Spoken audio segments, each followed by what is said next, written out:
Nathan Atteridge, helmsman for Emirates Team New Zealand. We've just had day 21 of the LEQ, out there also with the AC40.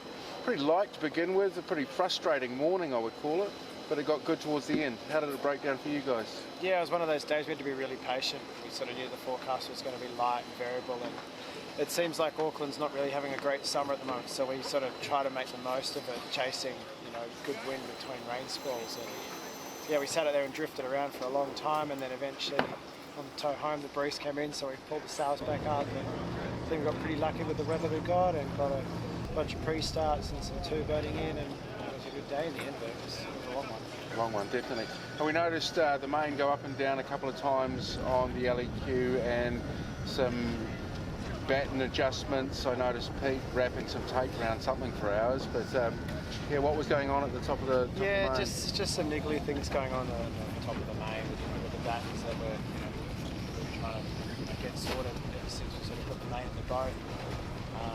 Yeah, it was a pain, you know, something would break and we'd have to drop the sail and get it fixed, and you know, once you're out on the water, the last thing you want to do is like call it for a day, so you've got the grinder out fixing them up and putting them back up, and yeah, we did it a couple of times today, but I think we sort of got to the bottom of what the issue is. It's just waiting for the parts to come in so that we won't have to keep doing that moving forward. Brilliant.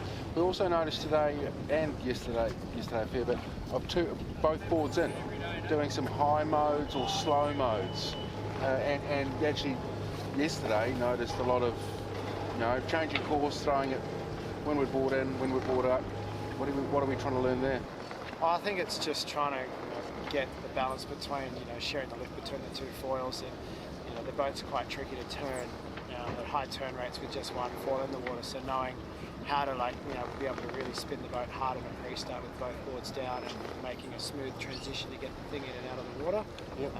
You know, it's quite a tippy little boat when you're living on the edge of, you know, sails and all the fours. So that's what it comes down to in all these pre-starts. It's just knowing how your equipment works, and that's the beauty of two boats. And when you're racing, you can really, like, you can sail around, you know, for the last few months and everything's sort of sweet, and then you're like, got to turn right now, and yeah, you find the limits of what the boat can do, and that's what's been really cool to have the two boats in the water. It's certainly fantastic. What we saw today was, I think we had 8 pre-starts and 4 of them running off into a one-lapper.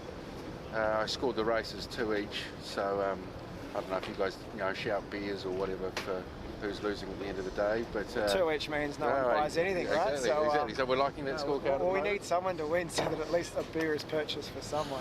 Yeah, no, definitely. It's looking slicker and slicker. Certainly some moments of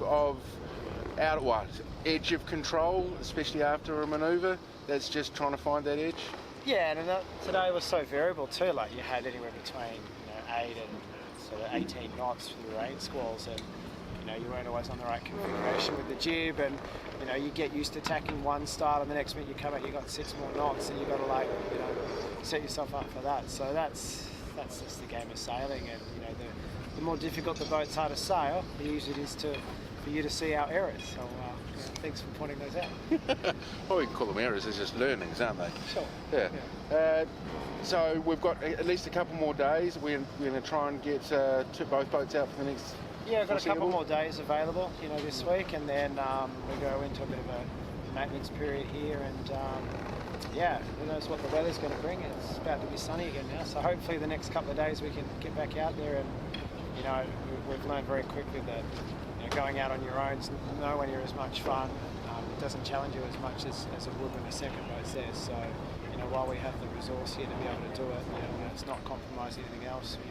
You'll see us roll out 2 boats as much as we can. Fantastic.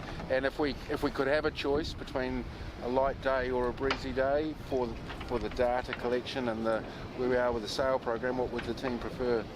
I think light wind's good, and bumpy stuff, because you know, all the models sort of say Barcelona will be light and bumpy, and as you know, here in Auckland it's pretty hard to get light and bumpy. You either get lots of wind and lots of bumps if you go out to it, or you end up with, you know, light and flat. So you know, with all this storm activity around, it's actually perfect because it'll be creating some waves out there. Yep. So if we can get out there in the light air and play around in some waves, you know, we'd love to do that. Otherwise have to wait till the weather's there. It's the one thing you can't control, and No, today was a really long one, just trying to find the right weather to do what we wanted to do. Right, Nathan, thank you very much. Enjoy your evening off, and we'll see you tomorrow. Thank you. Cheers.